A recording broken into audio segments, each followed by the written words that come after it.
Assalamualaikum warahmatullahi wabarakatuh. Saya dari kelompok 13 dengan materi tentang tata kelola kepemimpinan yang baik dan bersih, good and clean governance, yang disusun oleh 7 orang dalam setiap kelompok. Yaitu yang pertama Resi Putriani dengan nomor BP 20101155310577, dan yang kedua Rifki Ramadhani dengan nomor BP 20101155310578, dan yang ketiga Rudi Nurwanda dengan nomor BP 20101155310579, dan yang keempat Sri Novita Arna dengan nomor BP 20101155310581, dan yang kelima Taufik Hidayat dengan nomor BP 20101155310582, dan yang keenam Trinita Putri dengan nomor BP 20101155310583, dan yang terakhir Widya Winarsi dengan nomor BP 20101155310584. Baiklah, saya akan membacakan tentang definisi atau pengertian dari good governance, yaitu pengertian dari good and clean governance memiliki pengertian akan segala hal yang terkait dengan tindakan atau tingkah laku yang bersifat mengarahkan, mengendalikan, atau mempengaruhi urusan publik untuk mewujudkan nilai-nilai tersebut dalam kehidupan sehari-hari.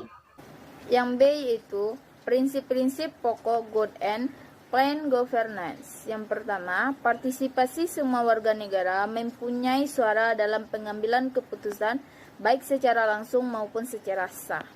Yang kedua, penegakan hukum pelaksanaan kenegaraan dan pemerintahan harus ditata oleh sebuah aturan hukum yang kuat dan memiliki kepastian hukum. Sehubungan dengan itu, dapat ditegakkan hukum dengan karakter-karakter sebagai berikut. Yang pertama yaitu supremasi hukum, yang kedua kepastian hukum, yang ketiga hukum yang responsif, yang keempat hukum yang konsisten dan non diskriminatif, yang kelima independensi peradilan. Yang ketiga yaitu transparansi. Transparansi atau keterbukaan untuk umum adalah unsur lain yang menopang terwujudnya good and clean, yang akan menghasilkan pemerintahan yang bersih atau good governance.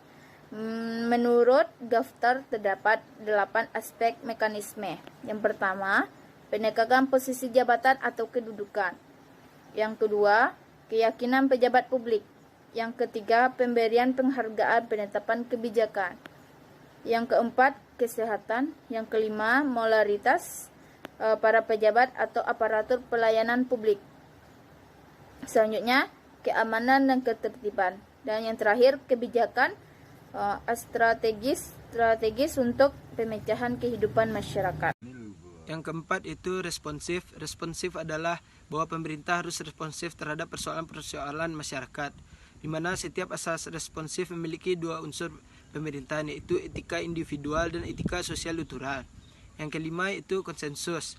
Asas ini menyatakan bahwa keputusan apapun harus dilakukan melalui proses musyawarah, melalui konsep konsensus, untuk meningkatkan dinamika dan menjaga akuntabilitas dari proses pengelolaan tugas-tugas pemerintahan dalam pengambilan berbagai kebijakan pemerintah. Yang keenam itu kesetaraan atau equity. Asas kesetaraan ini kesamaan dalam perlakuan dan pelayanan. Yang ketujuh yaitu efektivitas dan efisiensi, di mana efektif dan efisien yakni berdaya guna dan berhasil guna. Yang kedelapan yaitu akuntabilitas. Asas akuntabilitas adalah pertanggungjawaban pejabat publik terhadap masyarakat yang memberikan kewenangan untuk mengurusi kepentingan mereka. Unsur-unsur yang diberi kewenangan mengelola urusan publik senantiasa terkontrol dan tidak memiliki peluang untuk melakukan penyimpangan. Secara teori, akuntabilitas menyangkut 2 dimensi, yaitu akuntabilitas vertikal dan akuntabilitas horizontal. Yang ke-9 yaitu visi strategi, yaitu pandangan strategis untuk menghadapi masa yang akan datang karena perubahan dunia dengan kemajuan teknologinya begitu cepat. Good and clean governance dan kontrol sosial.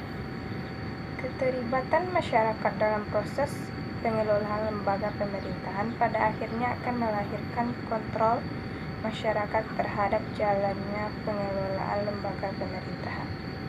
Untuk mewujudkan good and clean governance dan kontrol sosial berdasarkan prinsip-prinsip pokoknya dapat dilakukan melalui pelaksanaan prioritas program, yaitu yang pertama, penguatan fungsi dan peran lembaga perwakilan. Penguatan peran lembaga perwakilan rakyat MPR, DPR, dan DPRD mutlak dilakukan.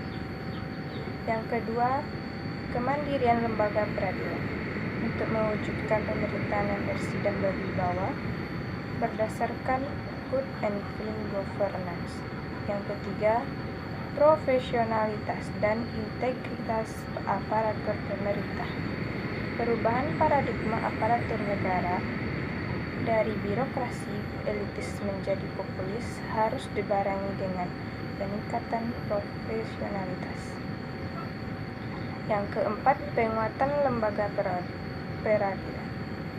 Peningkatan partisipasi masyarakat madani dalam merealisasikan pemerintahan yang bersih dan berwibawa.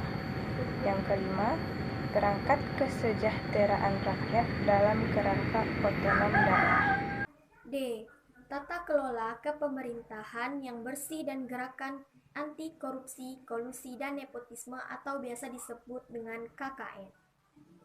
Pemerintah Indonesia mengeluarkan landasan hukum, yaitu Undang-Undang Republik Indonesia Nomor 28 Tahun 1999 tentang penyelenggaraan negara yang bersih dan bebas dari korupsi, kolusi, dan nepotisme. Dalam pasal 5 Undang-Undang Nomor 28 Tahun 1999, penyelenggaraan negara dituntut menjalankan tugas dan fungsinya secara sungguh-sungguh, penuh rasa tanggung jawab, secara efektif, efisien, dan bebas dari korupsi, kolusi, dan nepotisme. Makna korupsi. Korupsi atau rasuah dalam bahasa Latin corruption dari kata kerja corrupere yang bermakna busuk, rusak, mengoyahkan, memutar balik, menyogok adalah tindakan pejabat publik, baik politisi maupun pegawai negeri serta pihak lain yang terlibat dalam tindakan itu yang secara tidak wajar. Negeri serta pihak lain dan tidak legal menyalahgunakan kepercayaan publik yang dikuasakan kepada mereka yang mendapatkan keuntungan sepihak. Kesimpulan dari hasil presentasi kelompok saya adalah tata kelola pemerintahan yang baik dan bersih dalam kurung good and clean governance merupakan segala hal yang terkait dengan model pemerintahan yang efektif, efisien, jujur, transparan, dan bertanggung jawab. Semua unsur dalam pemerintahan bisa bergerak secara sinergis, tidak saling berbenturan, dan memperoleh dukungan dari rakyat. Berbagai permasalahan nasional menjadi alasan belum maksimalnya good and clean governance. Dengan melaksanakan prinsip-prinsip good and clean governance, maka tiga pilarnya yaitu pemerintah, korporasi, dan masyarakat sipil saling menjaga, mensupport, dan berpartisipasi aktif dalam penyelenggaraan negara. Pemerintah dan masyarakat menjadi bagian penting tercapainya good and clean governance. Good and clean governance tidak akan bisa tercapai apabila integritas pemerintah dalam menjalankan pemerintahan tidak dapat dijamin. Hukum hanya akan menjadi bumerang yang bisa balik menyerang negara dan pemerintah menjadi lebih buruk apabila tidak dipakai sebagaimana mestinya. Konsistensi pemerintahan dan masyarakat harus terjamin sebagai wujud peran masing-masing dalam pemerintah. Setiap pihak harus bergerak dan menjalankan tugasnya sesuai dengan kewenangan masing-masing. Sekian kesimpulan dari hasil presentasi kelompok saya. Apabila ada kesalahan, saya mohon maaf. Wassalamualaikum warahmatullahi wabarakatuh.